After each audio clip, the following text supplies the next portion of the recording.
There is no chair of the day, so I get the esteemed pleasure to introduce our fellow member, past president, RI committee chair, Scott Paulsen, for today's program about World Polio Day 2024. Mr. Scott.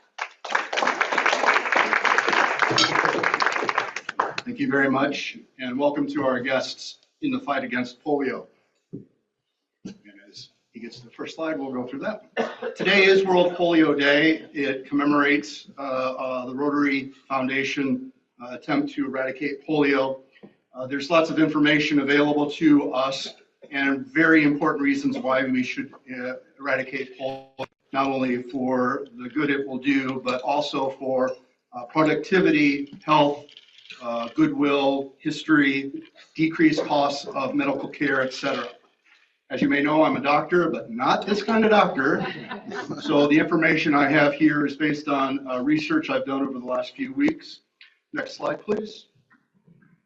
Part of World Polio Day is the purple pinky, and I have a purple pinky here. I'm going to ask Julia to pass around bottles of purple nail polish. And the purple pinky is used if you want to put it on your fingernail. Why? Children who are vaccinated for polio have their pinky fingers dyed purple to prevent double doses. And we can also do it as a symbol of support for polio eradication. If you donated this year or will do so today, please feel free to paint your pinky purple. And as a conversation starter to discuss World Polio Day and our fight to end polio, painted purple might say, why is that? But then in this day and age, that's not a big deal anymore. So maybe it won't start the conversation. But that's the visual that we're working with. So please feel free to do that on your own. Next. Oh, you got a clicker right there. Oh, I got a clicker. Why don't I just use that then? And that way. Or did I just push the button? Is it on? It is on.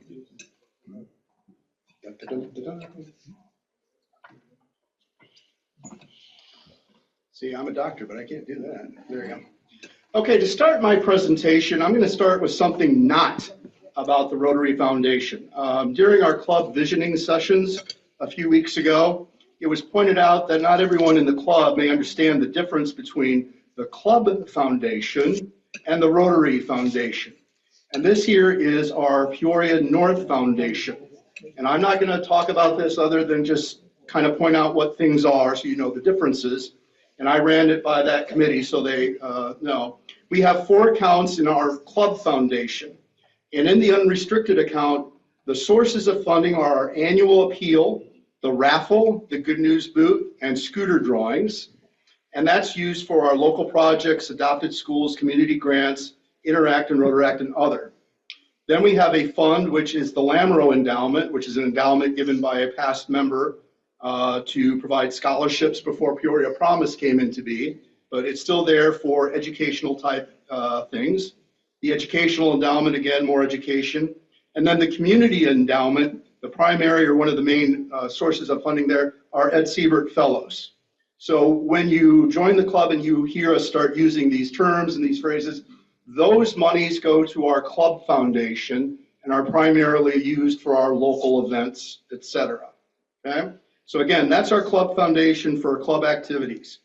Now to the Rotary Foundation. And the official title is the Rotary Foundation, not the Rotary International Foundation. And Rotary's efforts to eradicate polio started in 1979 with a polio campaign in the Philippines.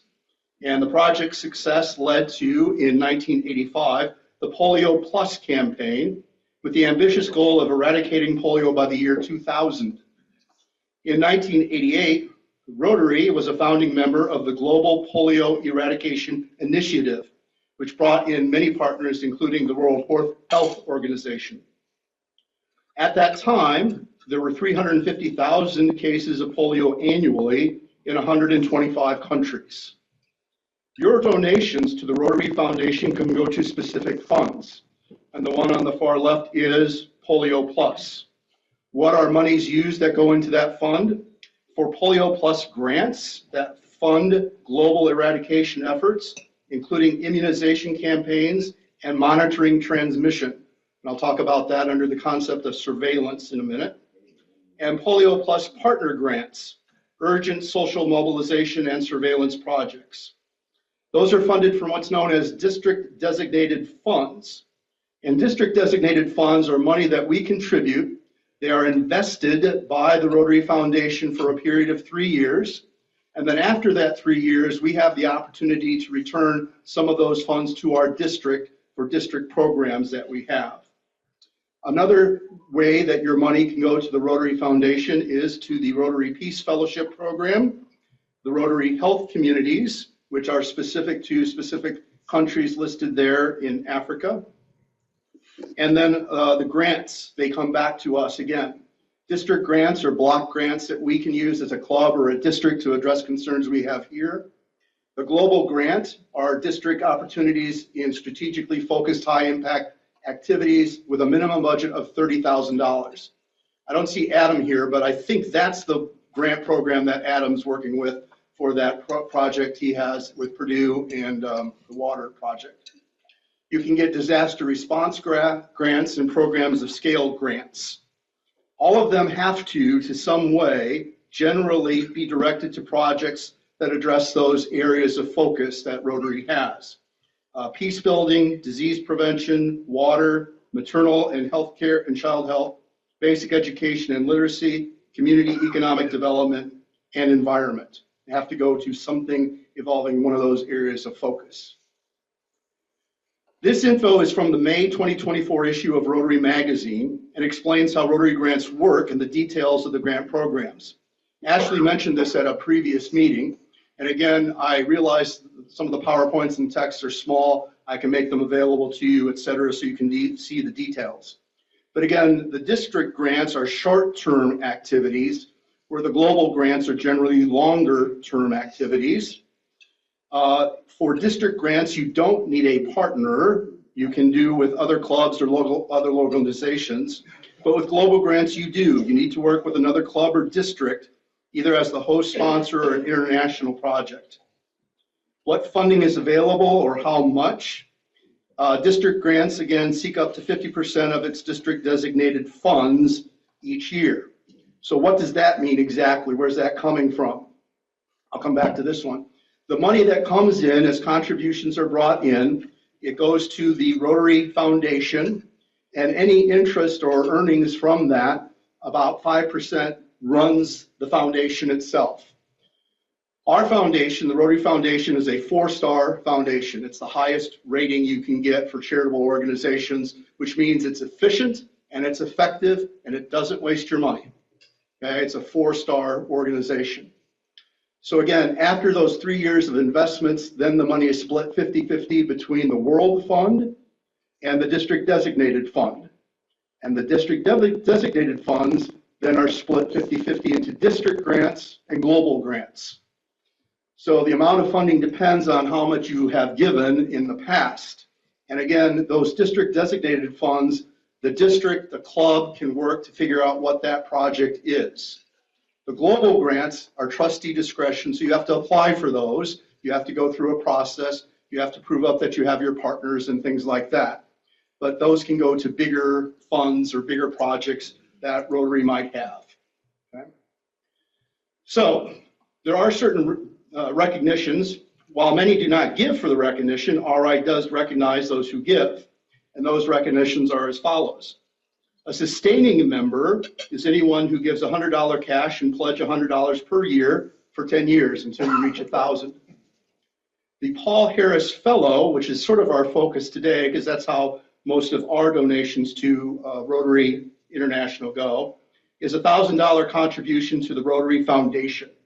And I struck through international because when I was working on this draft, I had it as the Rotary International Foundation. And Mark Roberts correctly corrected me. It's just the Rotary Foundation is the correct name for that. There's also a program called Every Rotarian Every Year.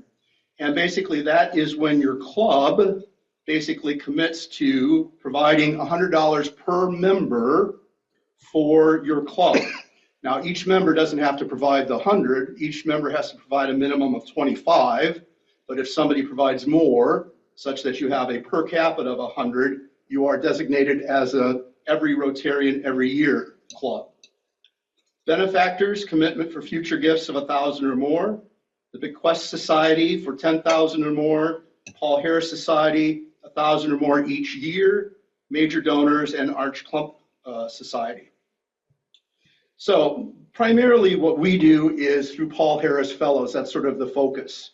And so in the means of giving, you can always make a direct donation, but generally we collect funds for the Rotary Foundation through Paul Harris Fellows.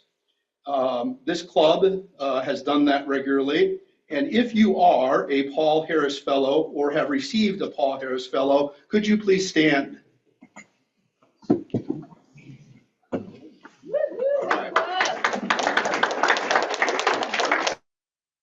So you see, it's something that our club is active in. We're very well respected in the district for doing that sort of thing.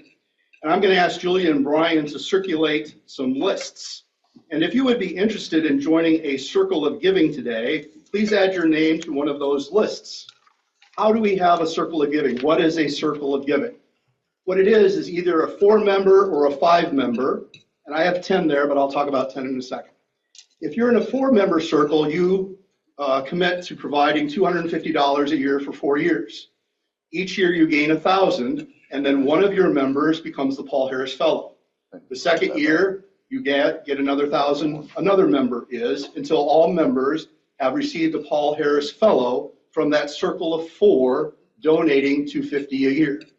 You can do the same thing with 5 members if 200 is. You could do it with 10. The problem is that's a 10-year commitment. And we have issues with members, you know, come and go and stuff like that. We've actually been very fortunate when we lose members who are parts of circles. They've generally upheld their commitment, even though they're no longer members of the club. But 10, Joanna's probably back there saying, don't make me do a 10-year tracking system. So it's there. But that's what a circle of giving is, so that you don't have to come up with $1,000 yourself, spread out among 4 or 5 years, and each year somebody gets that designation as a Paul Harris Fellow. In fact, so what we're going to do today, anyone who signs up today will be put in a drawing at next week's meeting for this canvas of the Murray Baker Bridge lit up in red and yellow colors for End Polio Now. It's going to be lit up again tonight. Ashley's going to go down and take some pictures, etc.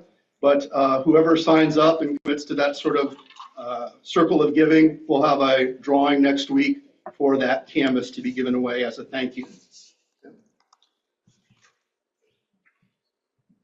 Okay. Go. Jeff? Yeah. Bill? Yep. One other thing I've done is I've provided a World Polio Day fact sheet 2024 on the tables. There's a couple extra and whatever. I can bring extra copies next week, and I've been told that they're small print. My bad, sorry. And I prepare these every year because right now at ICC we have a table set up for World Polio Day, and we're collecting money for that. And I want to educate my students and anybody who walks by with an idea of what's going on with polio and what polio is. So that's why the World Polio fact sheet is there. So now, what's the state of the union of polio eradication efforts? Next slide. First one, and this has been mentioned before, sad event. Aidan O'Leary was the WHO World Health Organization Director for Polio Eradication, who died unexpectedly on August 6, 2024. Ashley mentioned this during a meeting in August and after having heard him at the Singapore RI convention in May. So that is a significant loss because he was very much working with Rotary and working to lead the global effort against polio eradication. Now the numbers. Notice the numbers. Remember, in 2006, we were down to 4 countries: Afghanistan, India, Nigeria, and Pakistan. In 2014, India was officially off the list. And in 2020, Nigeria was officially polio-free. So this shows what's been happening in the 2 countries that remain, Afghanistan and Pakistan, since 2017. You'll notice the numbers go up in 2019 and 2020, primarily due to COVID. But if you look at this number, this year's numbers, there's something bad going on here. This increase has been attributed primarily to what's called cases of vaccine-derived polio. What is that? Vaccine-derived polio is basically polio that spreads through fecal matter or through waste. And this article from NPR from April of this year indicated that there is a problem with the old way that we've been fighting polio. The original vaccine, developed by Jonas Salk in the years leading up to 1955, when it was announced that trials proved successful in preventing against polio, that vaccine included killed virus and was injected. In the 1960s, Salk's vaccine was replaced by Albert Sabin's vaccine, and that was a live attenuated oral vaccine. So it had a little bit of the live virus in that vaccine. It was easier to give because it came in drops. And I think I even remember this as a kid. It would be put on a sugar cube, and you'd eat the sugar cube because the taste was salty and not too good. It didn't affect the intestines quite as badly as Jonas Salk's vaccine did, and it cost less to administer, so it is generally favored. The problem now is that some of that live virus is being released out, and I'm sorry you had dinner, but of patients receiving the vaccine. To quote the article, the U.S. case of polio in 2022, yes, there was a U.S. case of polio 2 years ago, and most of the current outbreaks in Africa, which was declared polio-free in 2020, are linked to vaccine-derived strains of the virus. These strains were originally part of oral polio vaccine, shedded from those who had been inoculated and mutated in the wild, regaining strength and becoming just as dangerous as the original virus. Public health officials knew early on in the eradication effort that the oral polio vaccine could spread far beyond the child who was initially vaccinated. This, in fact, was one of the benefits of the polio drops. What do they mean by that? I'll explain that in a moment, but here's the data. And the dark brown is wild polio cases, which you see is significantly down, with a slight bump after COVID. But the orange is vaccine-derived cases, and they're significantly up. Okay? And that's why the numbers this year are so alarming. So what about that vaccine-derived polio? Just checking my time. Yeah, good. It spread like other viruses in the community and could immunize unvaccinated kids in the neighborhood who were exposed as kids pooped out or shed the vaccine into sewage. In places of poor sanitation, the sewage mixes with drinking water. When unvaccinated kids consume the water, they gain immunity. So that was a bonus of the oral campaign, the oral live attenuated vaccine. Now it's sort of the problem. The virus spreading in wastewater can also cause paralytic disease. That is most likely what happened in 2022 and now. An unvaccinated man in New York being paralyzed by a vaccine-derived strain of the virus. Okay?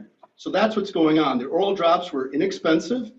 They had intended community immunity consequences, but now we're providing risks or proving risks from once was considered a benefit of the oral vaccine.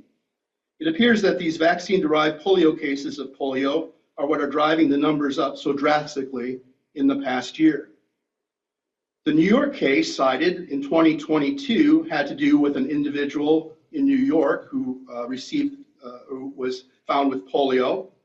Most cases of polio infection are asymptomatic, meaning someone contracts the virus but doesn't experience any of the symptoms. They do not cause paralysis. Symptoms include fatigue, fever, and diarrhea, tend to be mild and can resemble those of other viruses. Public health officials are worried that many other people who may be infected could transmit it unknowingly, apparently by vaccine-derived spread. Why would this be a concern in the United States or anywhere else that has been declared polio-free for years? Part of the answer is, one, have we or other nations let our guard down? In this part of New York, the polio vaccination rate was just 60%. In some parts of the country, the vaccination rate is as low as 37%. These numbers are far below the threshold needed for herd immunity. Another reason might be, second, our very mobile society, and issues with immigration and migration. I just heard on the radio coming into today that an immigrant was released from immigration services and has a severe and deadly form of tuberculosis that is spreading. So any specific populations where polio vaccinations are not routine bring risks of exposure to other populations. Now, if the sanitation systems are modern, as we might call it, as in the US, that shouldn't be an issue, but yet a transmission will occur. It's very surprising something like this happened in New York, USA, but perhaps less surprising it happens in other countries. For example, in 2020 also, additional multiple health immunizations resulted in an outbreak of polio in Mozambique and in Malawi. I can't pronounce that very well. And part of this is not only, again, perhaps the vaccine-derived polio, but variants. Variants are also another concern. We've seen variants of other viruses, including COVID. All viruses mutate because the goal of a virus is to survive, replicate, and spread. It tends to evolve towards being more infectious, although less deadly usually. That's not guaranteed. So part of the fight against polio includes surveillance, which I mentioned before. Rotary has supported specific surveillance programs to the tune of $73.6 million over the past 5 years. Referencing the October 23 Rotary article, which I have, here it is. So you read it. The first line of defense, surveillance is that rather dirty job of testing sewage and water for fecal matter for the presence of the virus or a variant, and if found, initiating booster vaccination efforts almost immediately thereafter on the risk region or in those populations. Occasional outbreaks also occur with those variants. In this case, circulating variant type 2 was confirmed in the Gaza Strip. Virus was isolated from 6 environmental samples collected at different locations. Further geometric sequencing of the virus isolates have identified that these strains have close genetic links to each other and are also closely related to the polio virus variant that was circulating in Egypt during the second half of 2023. So again, with migrating groups, mobile populations, this sort of thing can happen. Routine immunization rates in the occupied Palestinian territory were optimal before the start of the conflict in October 23, estimated at 99%. This has declined to 89% in 2003. The impact on the health system, insecurity, inaccessibility, population displacement, shortage of medical supplies, poor quality of water, weakened sanitation have all contributed to reduced routine immunization rates and increased risk of vaccine preventable diseases. I want to be clear here that I'm not making any political statement, nor am I even encouraging a discussion of political responsibility. What I can say is that a natural consequence of war is disease, including polio. We've seen this in the past in Syria between 2011 and 2015, Nigeria in 2016, and most recently in the Ukraine in 2021, and now in the Gaza Strip. So the continuous movement of population security challenges create issues. Also interesting, vaccinators and security officials who accompany them have come under attack by militants. At least 15 people, mostly police officers, have been killed and dozens injured during vaccination campaigns. Security concerns have resulted in fragmented campaigns and missed opportunities. Many may not know, but a Palestinian doctor was used by the CIA to organize a hepatitis vaccine program in 2010. The idea was to use DNA from the syringes used in children to determine if, as theorized, those children were related to Osama bin Laden. And he was living in the area of the vaccination program. Bin Laden was found to be living inside Pakistan and was killed in 2011. But that doctor, who claims he didn't know he was working with the CIA, is now serving a 23-year jail sentence in Pakistan. Additionally, many vaccination aid groups were kicked out of the country shortly thereafter. By the way, in 2014, the CIA officially banned using vaccination programs for gathering intelligence, but is an interesting fact that set back vaccination programs. In Afghanistan, September of 2024, the Taliban announced that they would be discontinuing vaccinations, and they were confronted by international officials. They have rejected reports that they're suspending or delaying. Instead, they're saying they're trying to implement the vaccination campaign in new technical ways that benefit the society. Specifically, instead of house-to-house vaccinations, they're going to do site-to-site in places like mosques. A nationwide house-to-house polio campaign was the first in at least 5 years. And WHO authorities said the scheme allowed the vaccinations to reach most of the children. So again, those political and cultural differences present a significant impediment to vaccination programs. With that, I'm going to ask Jeffrey to play a bit of the next video. Thank you. So Tayyaba, you run what's called a Polio Resource Center in Nowshera, Khyber Pakhtunkhwa, Pakistan. And I've had the privilege of visiting this Polio Resource Center to see the amazing work that you're doing with young women in the community. So please tell us, these are young women on the front lines of polio eradication in a rather conservative area of Pakistan. So can you tell me what some of the challenges are and how you overcome those challenges? Thank you very much, Carol, and thank you, Rotary, you inviting me here. As you know that northern areas Pakistan have their own tradition, customs, and Nowshera is the bordering district of Peshawar and Charsada, one of the high reservoirs in Pakistan is there. And Nowshera is facing more, is a hotspot area, so that's why it is a bordering district, so that's why they have a more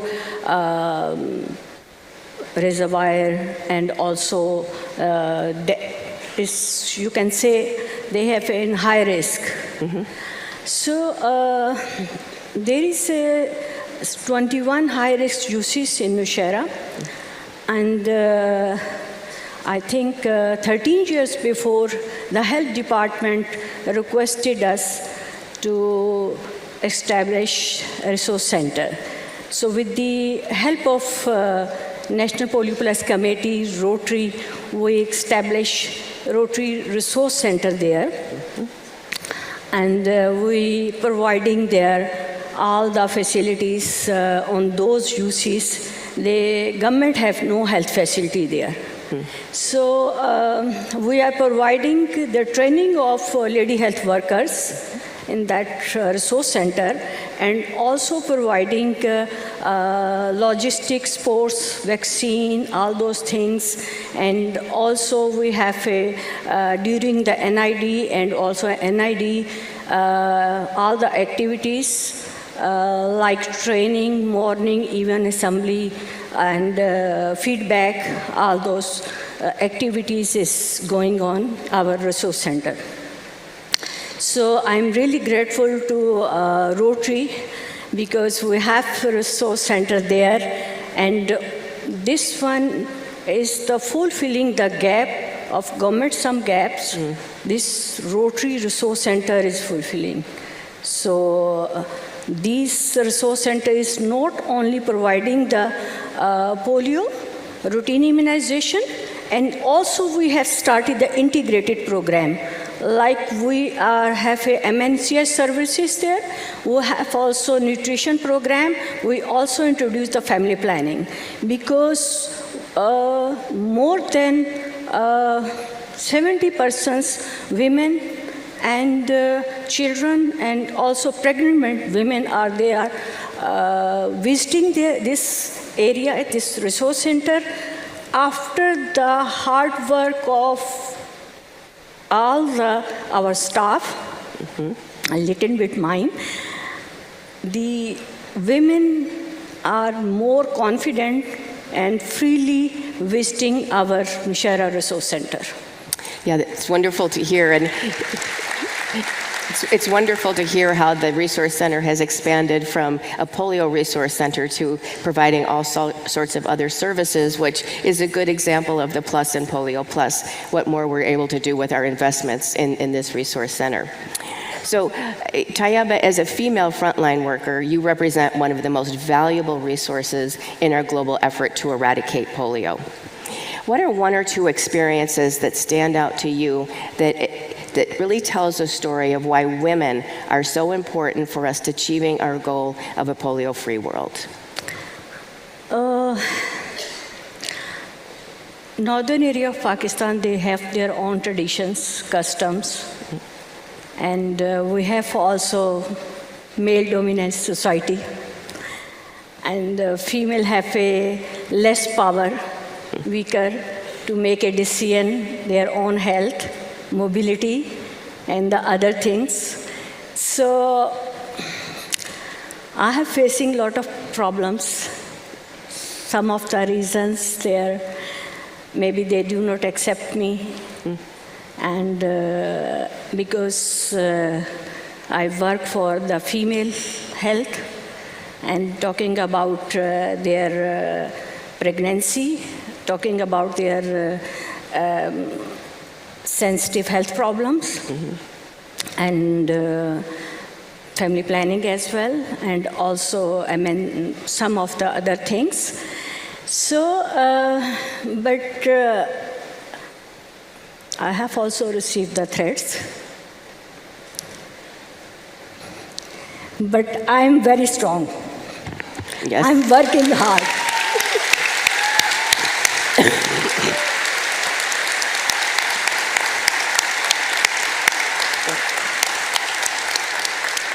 Because this power given me, Rotary. The two ladies are there also, Jennifer and one of our Stephanie. So I am empowered. So I will work in the end of, I will facing there, and I am really strong. After the 13 years, now I am able to dress the one of the religious female madrasa, and I address the women, I address the mothers, and I given awareness and also doing the advocacy for their health problems, for their vaccination for their children, for polio eradication, and alhamdulillah, I covered chronic refusal. After this conversation, after I visited their doorsteps, and now all the religious leaders in Nushaira, they given a respect me because I respect their values, I respect their customs, I respect their traditions. They allow me, now they are listen me. Thank you.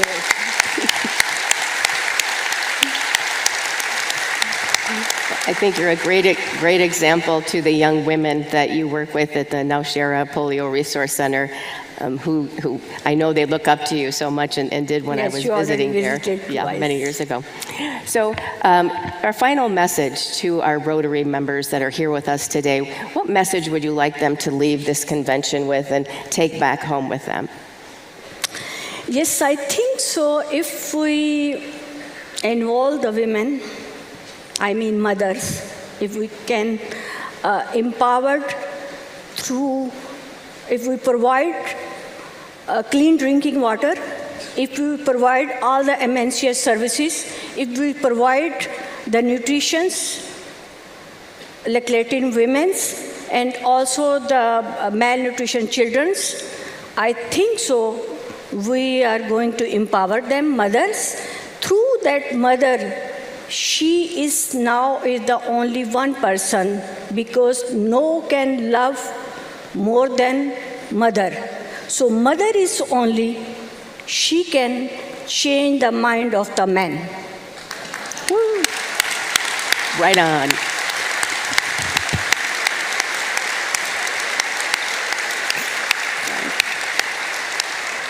So, Tayaba, I think we're all inspired by your passion, by the work that you do, and I'd love everybody to give Tayaba a warm round of applause for the great work that she does.